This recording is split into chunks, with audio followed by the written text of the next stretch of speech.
Calm down, you scoundrel! Calm down and let me tell you a story. Not too long ago, when your fathers were about your age, the Chinese returned to Dai Viet. After more than 500 years of independence, the Vietnamese kingdom came once again under the thumb of a Chinese emperor. The Ming dynasty had come to assist the Vietnamese claimant to the throne, but as the country plummeted into chaos, the Ming emperor decided to take the kingdom for himself. Ming soldiers entered and occupied the Vietnamese villages and cities. But while the aristocracy prospered under Ming occupation, the common people suffered. It was clear that the Vietnamese people needed a hero to unite and free the country once more. This hero was Le Loi. Le Loi was the son of a nobleman, but despite his heritage, he despised the other aristocracy who had sided with the enemy. Le Loi's family had founded a new town in northern Vietnam before the Ming occupation, far from the control of the Hanoi government. Here up far north, he gained the support of two famous families, the Trinh and the Nguyen. Vastly outnumbered, Le Loi turned to waging a guerrilla war against the large and well-organized Ming army in 1418. His resistance could only succeed if he managed to avoid confrontation with the Ming and waited for the seeds of rebellion to bear fruit. It began slowly and with rather few successes, but soon Le Loi started to gain more and more support from the people. The people even dismissed the former Tran dynasty, calling Le Loi the peacemaking king. However, the Ming became wary of his actions and decided to act. A war was imminent. Then disaster struck the Vietnamese rebels. Defeated in battle and chased by the Ming army, they retreated to a mountain fortress in Chi Lin, but realized upon their arrival that there were few supplies remaining within.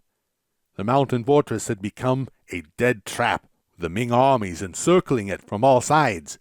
The situation was dire for Le Loi and his fellow commanders on top of that barren mountain. The Ming brought a large army to assure that none of the rebels would be able to escape, and the destruction of the rebellion seemed inevitable.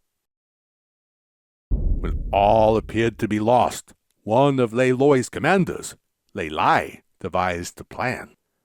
While Le Loi and the main bulk of the army forced their escape to the less defended eastern flank, Le Lai pretended to be Le Loi and led a frontal charge right into the Ming forces. Rushing into the mass of Ming soldiers, followed by his loyal men in the early morning sun, Le Lai's final charge can be described as nothing but glorious. It was a sad day for Le Loi and his men to have lost such a brave commander.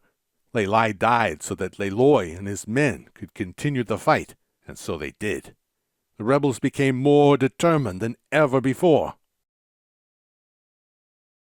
The rebellion started to pick up later that year, and this time Le Loi could go on the offensive.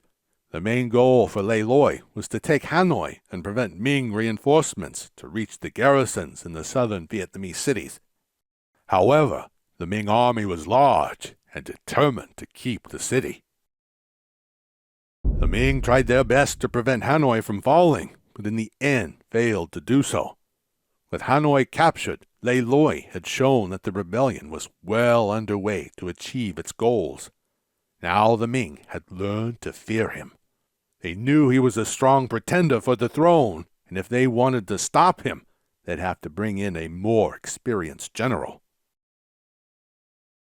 Once Hanoi had fallen, Le Loi looked south, towards the Ming capital of Hue An. To get there, however, his army would have to pass by a fortress, which was in the hands of campaign, a Vietnamese magnate in service to the Ming. The Ming were not going to let the Vietnamese take the fortress so easily, and so they sent their most capable general, Wang Tong, to lift the siege. Wang Tong was an experienced tactician, a veteran of several Ming wars. If anyone was able to challenge Le Loi, it would be him. The Ming made several attempts to reach the fortress, but the Vietnamese managed to repulse the large army of Wang Tong. The fortress fell, and Cam Bain was captured, signifying another important turning point in the war. Wang Tong and his army weren't completely defeated, but he had gotten himself in a bad position with low supplies. No longer able to attack the Vietnamese or prevent the Vietnamese rebels to go south, he retreated to a safe location. Now the way south laid open for Lei Loi's army, with Wang Tong following it closely. In 1425, Lei Loi wrote to Wang Tong, "In the past, we had few weapons. Now our warships line up like clouds. Armors shine against the sun. Firearms pile up, and our gunpowder storage are full. Compared to the past, our transition to a position of strength has become apparent." But despite the successes in increasing military power, Lei Loi soon found himself in another predicament. He needed to consolidate his gains in the south fast before the Ming had a chance to react. Certainly with Wang Tong so closely on his tail, waiting for him to make a mistake. To achieve his goals, Lei Loi sent his commanders out to 3 different locations. Din Le, commander of the cavalry, would move on the Ming citadel of Dongdo to keep Wang Tong occupied. The expert swordsman Le Trian would move north and try to intercept the reinforcements under the leadership of Liu Sheng, who had broken through the northern defenses and were on their way south. And the feared Liu Nanchu and wise Bui Bi would make a move on Wei'an. Only if all 3 plans succeeded, Tran Tri and his Ming forces could be prevented from striking back. Lei Loi's plan hung by a thread, a very thin thread. The chances were stacked against the Vietnamese, but somehow they still won. Liu Sheng and his Ming reinforcements were ambushed and killed, while Wang Tong was marooned in the citadel of Dongdo. Wei'an remained in Ming hands due to the gunpowder weapons the defenders possessed. Still, the Ming were on the losing side of the war, and it was doubtful that even an able general like Wang Tong would be able to turn the tide. The Ming had lost control over most of Dai Viet. It was only a matter of time before they would be utterly defeated. Lei Loi, however, wanted to make peace and offered the Ming a peace deal where they'd divide the country. The Ming were prepared to accept it, but the Vietnamese magnates did not want to give in. Lei Loi gathered his whole army and marched for Dongdo, where Wang Tong had retreated to. The remaining Ming army was still well supplied and strong, even though no reinforcements could reach them from China. General Wang Tong would not go down without a fight. By 1427, the Ming had been defeated in battle, and Dongdo had fallen. Lei Loi and Wang Tong met in person south of the citadel, where they made a pact to cease all hostilities. It was a glorious day for the Vietnamese, as they once again gained their independence and formed a united kingdom under the leadership of the new king, the great Lei Loi. The remaining Ming soldiers and commanders were at the mercy of the Vietnamese, but Lei Loi was a gracious and honorable winner. The Ming generals were invited to a lavish banquet, and afterwards were allowed to lead the 86,640 remaining Ming soldiers back to China. 500 ships were allocated for those who wanted to travel overseas, and 20,000 captured men and horses were released. Among these generals was Wang Tong, who also returned to China and later fought in many more Ming wars before retiring. Regardless of how well Lei Loi treated the retreating Ming soldiers, he was aware that Dai Viet would never be safe from Chinese interventions once he was gone.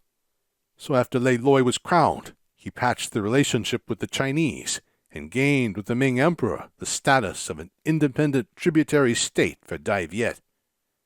It was a small cost for the reborn state in return for peace at its northern borders. And while Lei Loi ended up doing much more great things for the country, things didn't keep being so great after he died, as he had expected. Internal struggles and politics contaminated the Vietnamese court like an infectious disease. Of all the famous heroes who fought with Lei Loi, none died peacefully in their beds. But even so, thanks to Lei Loi, Dai Viet retains its independence under the leadership of the Le dynasty till this day. You wonder, why does a Chinese know so much of Vietnamese history? why does he hold that foreigner, Lei Loi, in such high regard, especially since he fought a long war against his own country and defeated its armies? Well, that's because I am Wang Tong, former general and Lei Loi's adversary. And in my many years of fighting, I have never fought a more noble and smart commander than him. I do not easily think of others as my equal, but we met several times to try to broker a peace between us, and shared the same hardships during this war, even if it was on different sides. I respect that man as if he was my brother.